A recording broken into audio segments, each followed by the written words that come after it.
जब भारत देश में एक प्रकार का कानून है, पूरे भारत देश के साथ नाइंसाफ़ी नहीं होती है, तो झारखंड के साथ नाइंसाफ़ी क्यों होती है?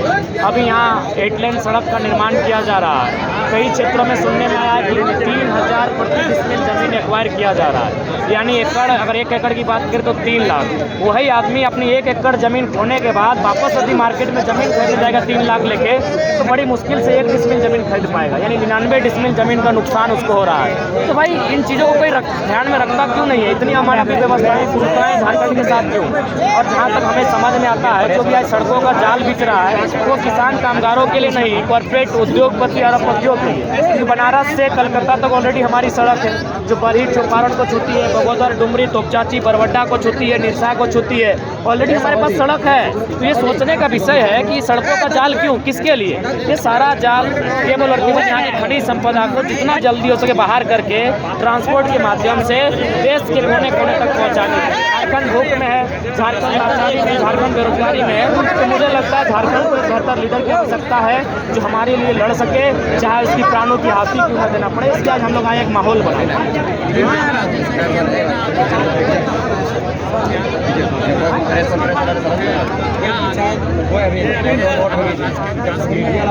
देखिए, हम लोग तो स्पष्ट बता दिए कि ज़्यादा कुछ हल नहीं होता, बस खाली निष्ठापूर्वक काम करें तो झारखंड में बहुत पैसा है। यहाँ इतना मिनरल्स है, यहाँ इतना प्रकार से सरकार का रेवेन्यू है जो बताने की आवश्यकता नहीं है। बाकायदा हम बार बार बोलते हैं कि झारखंड में कृषि क्षेत्र है, यहाँ हमारे पास इतने डैम है, Chandil dam, Dhenughat dam, Maithon dam, Panchet dam, नदियों का पानी खेतों में ले जाइए, दूसरी फसल को आमंत्रित कीजिए। इतना सड़क का माया जाल बिछा हुआ है, आप वहाँ ट्रांसपोर्टिंग का माध्यम ले लीजिए, पहाड़, नदी नाला है, पर्यटन का माध्यम ले लीजिए, बहुत सारा स्कोप है। हम लोग तो शुरू से बोले हैं, बस हर एक विजन होना चाहिए। जो गवर्नमेंट में बैठे लोग हैं उनका विजन होना चाहिए, विजन होगा तो अच्छा से राज्य चलेगा। डुमरी में 5 तारीख को है, ऐसे में जेबी के देखिए, चूँकि मुझे लगता है राजनीति में इमोशन का जगह नहीं होता है, और मेरा भी मानना है राजनीति में इमोशन होना भी नहीं चाहिए। लेकिन डुमरी से हम लोग इसलिए बैक लिए हैं क्योंकि हम लोग का मानना है कि हम लोग यूथ यानी एग्रेशन, यूथ यानी समर्पण, यूथ यानी जेद, यूथ यानी जुनून। तो हम लोग एक ऐसी सीट से अपना शुरुआत नहीं करेंगे जो सीट किसी की मृत्यु के बाद खाली हुआ। अगर भ्रष्टाचार के मामले में आरोप होता खाली होता हम लोग लड़ते हैं, और कोई मामला होता हम लोग लड़ते हैं। क्योंकि मौत से खाली हुआ है, इसीलिए हम लोग अपने स्वाभिमान को, अपने सिद्धांत को ये बात समझा नहीं पा रहे हैं। और हम लोग स्वाभिमान, सिद्धांत और मानवता की राजनीति करेंगे। और इस बात को निश्चित रखिए, हम लोग राजनीति सब कुछ नहीं रहेगा, हमारे लिए मानवता ऊपर रहेगी, हमारा सिद्धांत ऊपर रहेगा, हमारे स्वाभिमान ऊपर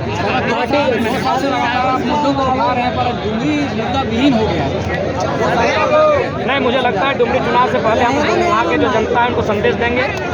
भले दोनों लड़ रही, हम लोग नहीं लड़ रहे हैं, 4-5 लोग लड़ रहे हैं, लेकिन उनको बोलिए मुद्दों पर बात करें, अपने घर की पीड़ा, अपनी समस्याओं पर बात नहीं करें, वो मुद्दों पर बात करें, वो विकास के लिए क्या कार्य करेंगी, क्या कार्य करेंगे, उन पर बात करें। ये हम जनता से आह्वान करें। जेबी केसेस का विस्तार अलग अलग जिलों में कर रहे हैं, लेकिन रजिस्ट्रेशन का क्या प्रक्रिया कुछ? देखिए, पहला बात है कि हम लोग अभी नौसिखिए हैं, हमारे पास बड़े चेहरे नहीं हैं, हमारे पास बड़े लोग नहीं हैं। तो मुझे सूचना मिली है कि रजिस्ट्रेशन में बहुत सारी अड़चनें आएंगी, जो पॉलिटिकल पार्टियाँ, इसलिए हम अंदर खाने से और वकीलों की निगरानी में, उनकी गाइडलाइन में रजिस्ट्रेशन की प्रक्रिया को बहुत दूर तक लेके जा चुके हैं। बहुत जल्द वो संपादित होगी और सबके सामने। एक पर्सनल सवाल, आप तेलंगाना भी गए थे, क्या कुछ प्रॉब्लम हुआ है टाइगर जयराम महतो को?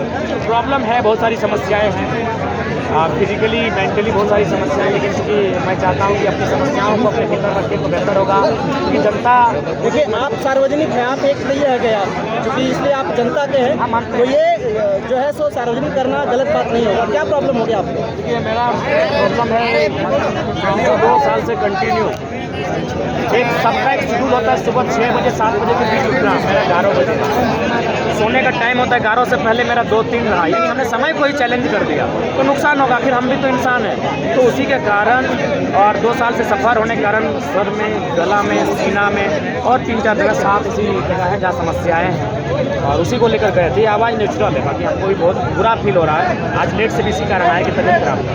रोड बनने के खिलाफ में थे, खदानें खोलने के खिलाफ में, इस तरह से जब आप विधानसभा में चुनकर आएंगे तो आप केंद्र सरकार से पहले ही लड़ते रहेंगे। नहीं, देखिए हम खिलाफ नहीं, हमने बार कहा विस्थापित कीजिए। आप भी बताइए, तो पूरा जीवन 3 लाख में सारा पैसा जब से जमीन दे दिया, और आप 3 लाख उसी पर जाके हमको ना, चलिए हटाइए। हम तो ये बोले सड़क बनाना है बनाइए, कोयला खोदना है तोड़िए, डैम बनाना है डैम बनाइए, उसी अनुपात में उसको जमीन दे, उसी अनुपात में जो खाली जगह है आप विस्थापित करके उसको नौकरी चाकरी कुछ मत दे, कोई मुआवजा मत दे। आप जितना जमीन लिए जमीन विस्थापित करके ये तो आपको देना होगा, नहीं तो फिर उस विकास का क्या मतलब। जहाँ एक आम आदमी रसातल पे चले जाएगा, एक आम आदमी बर्बाद हो जाएगा, उस विकास का समर्थन नहीं हो सकता। झारखंड के बने इतने साल हो गए लेकिन विस्थापन नीति के लिए कोई बात नहीं है, आज तक विस्थापन नीति बिल्कुल नहीं है हमारे पास विस्थापन नीति नहीं है। बाकायदा जो जोगा मांझी मंत्री जी का बयान है कि झारखंड विस्थापन नीति ही नहीं है, तो बनानी चाहिए, तो बनानी होगी। क्योंकि आज आने वाले 10 सालों में मैं बाकायदा लोकतंत्र के चौथे स्तंभ के माध्यम से पूरी झारखंड को संदेश दूंगा, आने वाले 10 सालों में अगर सबसे ज़्यादा कोई जिला कोई राज्य विस्थापित होगा तो झारखंड विस्थापित होगा, दामोदर नदी का तलहटी विस्थापित होगा। आने वाले 10 सालों का हम ब्यौरा आपको बता रहे हैं। इसलिए एक बेहतर विस्थापन नीति होनी चाहिए, जमीन के बदले एक अनुपात में जमीन होना चाहिए, मुआवजा बेहतर दीजिए, जो मार्केट का रेट है, मार्केट की जो जमीन की वैल्यू उसका 4 गुना 2 गुना, और जो नियोजन उसमें अगर सृजन होता है नियोजन। जनाब आप देवचू प्रखंड में हैं और यहाँ के सीओ पे लगातार भ्रष्टाचार मिला होगा, क्या जयराम की तरफ से उन पे कोई आंदोलन किया जाएगा? हाँ बिल्कुल, बहुत जल्द जब हम लोग का समिति का यहाँ विस्तार होगा, हम लोग सीओ कार्यालय घेराव करने का काम करेंगे। निश्चय ही जनता के साथ हम लोग हैं, बहुत पीड़ा का विषय है, जिनको संवैधानिक जिम्मेवारी मिली है, जिनको जनता को हक अधिकार को सुरक्षित रखने की जिम्मेवारी मिली है, आज वे लोग कहीं बालू चोरी मिट्टी चोरी मैंने कोयला चोरी में सहयोग कर रहे हैं, लोग जमीन मोटेशन के नाम पर पैसा लेने का काम कर रहे हैं, ये राज्य का दुर्भाग्य है। टाइगर जी, आगामी कर्मा पूजा को लेकर के क्या कहिएगा तमाम झारखंड वासियों को? कर्म पर्व की शुभकामनाएं। कर्म पर्व का संबंध कर्म से है और उसमें हमारी बहनों को विशेषकर बताया जाता है कि आपका कर्म क्या होगा। आज जो बहनें जावा की माँ के रूप में चिन्हित किए जाएंगे, वही एक विशेष जीव की माँ के रूप में एक जीव को धारण करेंगे। तो कुल मिलाकर जावा से जीव तक की जो प्रक्रिया होगी उसी पर आधारित ये कर्म पर्व है, फसल पर आधारित ये कर्म पर्व है, अपने कर्म को बताता है, अपने कर्म को बताता हुआ कर्म पर्व है। हमारी ओर से बहुत बहुत शुभकामनाएं। आप लोग बोलते हैं 750 सभाएं किए, क्या लगता है 750 सभा के बावजूद भी 2024 में नतीजा कम से कम 35-40 सीट तक सीमित रहेगा, किसी भी बढ़ेगा ज़्यादा? देखिए, ये तो हम लोग फेंकने वाले लीडर हैं नहीं। लॉजिकली अगर बात कही जाए तो हम लोग फिलहाल ऐसा लगता है कि 1 दर्जन सीटों पर हम लोग निर्णायक रहेंगे। 40 के लिए थोड़ा संघर्ष करना होगा, और चूँकि 2024 अभी लंबा समय है, यदि जनता का रुझान बदला, जनता का मन बदला और जनता ने भरोसा जताया तो हमें लगता है 25 से आंकड़ा होता है 30 तक जा सकता है। आगामी शेड्यूल क्या रहेगा जेपी के कल को? देखिए, प्रतिक्रिया आती है, जब भी सवाल पूछा गया हम किसी भी सवाल पर खामोश नहीं रहे।